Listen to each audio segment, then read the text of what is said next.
Hey nerds, what's up? Brandon Sanderson's bombastic Kickstarter campaign ended 5 months ago, which seems crazy to me since it feels like just yesterday the whole fandom thought he was dying. Now, a lot of think pieces came out right when that started, trying to discern what did this mean for publishing, including myself. I did one. Some of us thought that it was going to change publishing forever, and some people like me were a little bit more skeptical and thought that the Kickstarter was more of an indication of Brandon Sanderson's prowess as a fantasy writer and community builder. So when an indie author reached out to me about their Kickstarter campaign, I thought it might be a perfect time, about a half a year later, to reevaluate what happened with that Kickstarter and kind of look into what the Kickstarter landscape looks like for indie authors right now and how much did Brandon Sanderson actually change. So I ended up talking and interviewing 2 indie authors who have run Kickstarter campaigns and 2 experts who own companies that help run Kickstarters for indie authors. And I asked them about their experiences,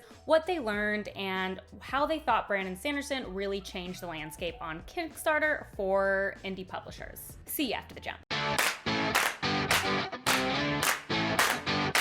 The first thing I really wanted to know is, 5 months later, are we actually seeing a legitimate shift in Kickstarter for indie publishing? And I thought, who better to ask than 2 experts who have run multiple Kickstarter campaigns for indie authors. The first person I talked to was James Sullivan, who runs a company called JMS Book Logistics, and who helped run Kickstarter campaigns for indie names you probably recognize, like Will White with his Cradle series and Michael Sullivan with his new series, although you may most know him for the Riria Revelations. I also talked to Bryce O'Connor, CEO of Wraithmarked Creative, a company that has helped raise over $250,000 in funds in less than a year using Kickstarter and BackerKit. So, these 2 people kind of know what they're talking about. Both were in total agreement that Brandon Sanderson's Kickstarter campaign has fundamentally shifted indie Kickstarter campaigns on the platform. Not because it's necessarily magically changed the entire publishing industry or that they think indie authors could replicate his success. Obviously not. It was the most funded Kickstarter campaign ever. But they did talk about 2 fundamental ways it could have changed Kickstarter for indie authors. First, Sullivan talked about it from the author side. He said, Sanderson certainly will help more authors take the plunge. For a long time, the publishing area of Kickstarter was a sleepy space. In other words, there weren't a lot of high-profile projects here. Then Sanderson came along and not only made his project the most successful publishing one, but the most successful, period.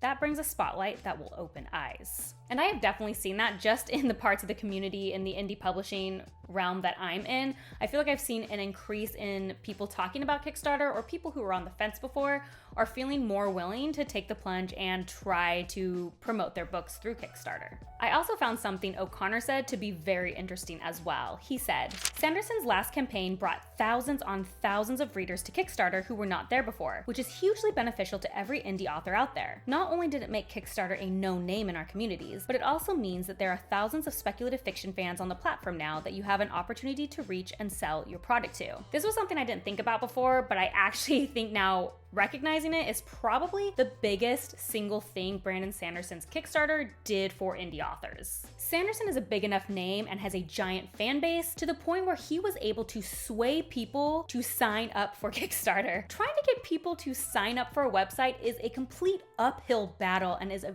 very difficult thing to break into. A study from Blue Research, which is a market research company that works with some of the biggest companies, showed that 75% of users resented being asked to register for a site, with 54% leaving the site and not returning, with 76% admitting to giving incorrect or incomplete information because they had to register. And there's usually only a 2 to 3% conversion rate for buying something from a website, and a place like Kickstarter, which is asking you to register and buy something, is going to be a huge battle. Of course, those stats are from a study done in 2011, over a decade ago, but I would be surprised if they have changed very much based on just my own personal feelings of being asked to register for a site, which I absolutely hate. So as an indie author, somebody with presumably way less ability to convert their users to register for a site and buy something, they now have a way bigger pool of SFF readers who are already signed up for the site, and it's just one less hurdle to climb over. Now I want to talk a little bit about the experiences of indie authors who have actually used Kickstarter, so I talked and interviewed 2 of them. The first, John Arbach, has run 2 successful campaigns for his Questing Guild series, an an urban fantasy series. His campaigns netted $12,000 and $13,000, hitting 600 and 650% of his goals respectively. Auerbach talked about one of his main reasons using Kickstarter was because of the difficulty it is to gain traction on Amazon,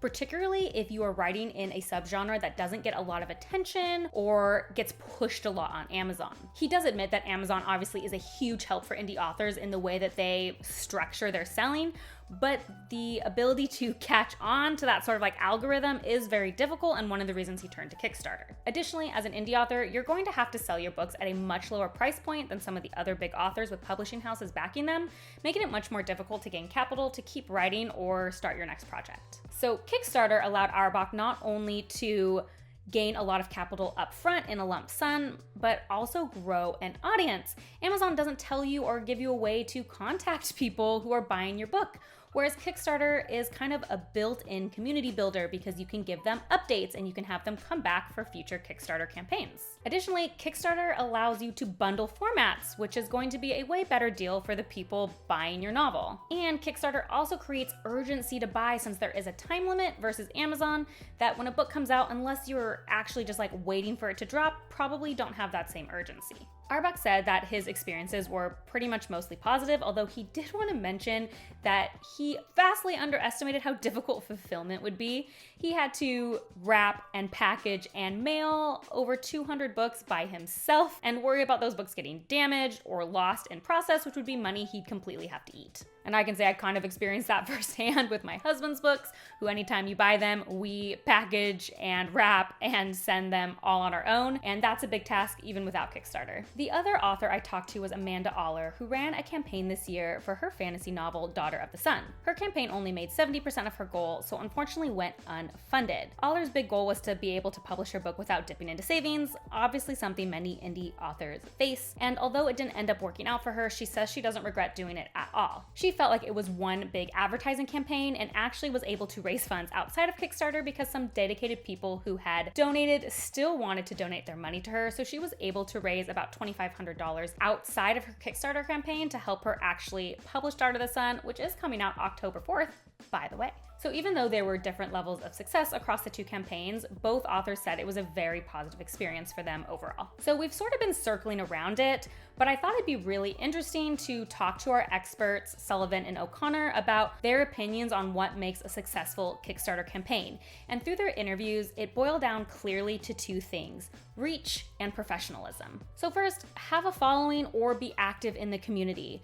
Being active in the indie publishing community, whether through competitions like SPFBO or SPSFC, I'm not as practiced at that one, or through the indie discords or YouTube channels or Twitter, where there's a lot of community building, is a built-in way to have more reach when you start your Kickstarter campaign. A lot of these places like Reddit or Discord don't let you advertise your stuff unless you're an active participant, part of the community. And so if you already have that, it can be easier to advertise. Of course, you can always advertise through traditional methods, but that is also going to be very expensive. And in a small part, I've even seen this in the BookTube community. There have been people who were extremely active on BookTube or in those Discord communities, and when they started their own BookTube, they immediately had a following instead of starting from scratch because they were already so active in the community. This obviously makes sense when we look at Sanderson's, who already had a huge community to draw from, not just because he's a successful selling author, but also because he has legitimately built that community through his YouTube channels, through his lives, through his multiple AMAs on Reddit. He's a very accessible author, and I think that definitely helped his Kickstarter campaign. The second one is make sure you look professional. Now, this one is no secret and is honestly one of the huge reasons that my husband and I started the Indie Fantasy Fund, because we recognized that some of these great books were getting overlooked because they didn't have the funds to look as good on the outside as they were on the inside. Unfortunately, in indie publishing, looks matter a lot, and with a Kickstarter campaign, that is no exception. And it's no surprise that the data backs this up. For example, studies have shown that it takes users only 50 milliseconds to inform their opinion about a website or online thing that they see. 75% of consumers say that they make a judgment on the credibility of a website based solely on how it looks.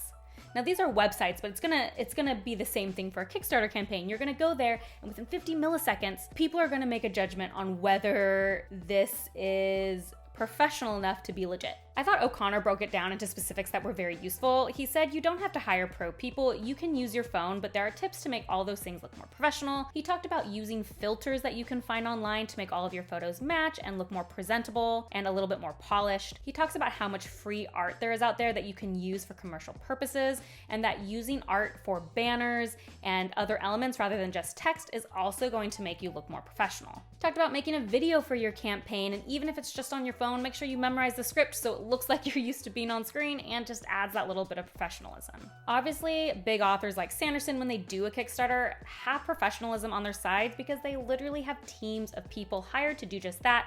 Graphic designers, the equipment, the cameras. So again, that was already on his side, but it doesn't mean as small authors you can't look professional. It's just gonna maybe take a little bit more creativity and work if you don't have the funds backing you up. So 5 months later, I think Sanderson has moved the needle, but I think a lot of it is maybe more in the Kickstarter realm for indie publishing rather than just like the publishing world as a whole. I wanted to end on some great words from one of our indie authors and one of our experts. The first words are from John Arbach, one of our authors, and he said, running a Kickstarter campaign is not something that you can just throw together and expect 0.01% Sanderson level results. You need to research what other campaigns have done, how to build a compelling campaign page so that someone will agree to back your page having no idea who you are beforehand. You also need to be able to handle the emotional ups and downs in the middle of the campaign when your daily backer count slows to a crawl and you begin to question your self-worth. Not really, but kind of. And then O'Connor of Wraithmark Creative, one of our experts, said this. Kickstarter is a space I think every indie author should dip their toes into at least once. It may not work out. You may hate it. You may be frustrated, but it's another space to get your name and books out there onto, and it's a great space that you can publish on even if you're in Kindle Unlimited, which applies to so many authors. That's a huge opportunity not to at least take a shot at, especially with all the people actively showing success on the platform every week. Go in with realistic expectations, go in with a learning mindset. Thank you to our indie authors and to experts who gave me the time and allowed me to interview them about this really interesting topic.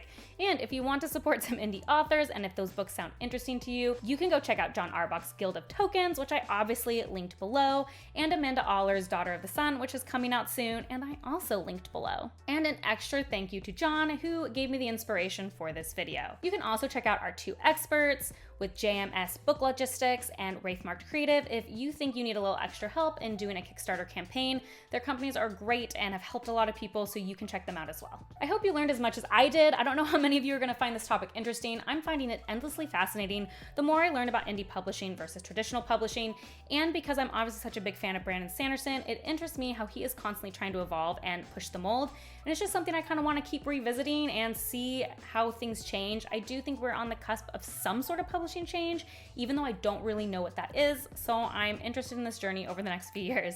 As always, if you like deep dives like this, please like and subscribe. That is the best way to support me. And if you want to see what I'm currently reading, as well as other nerdy rants, you can check me out on Instagram at bookborn.reviews. I'll see you next time. Bye.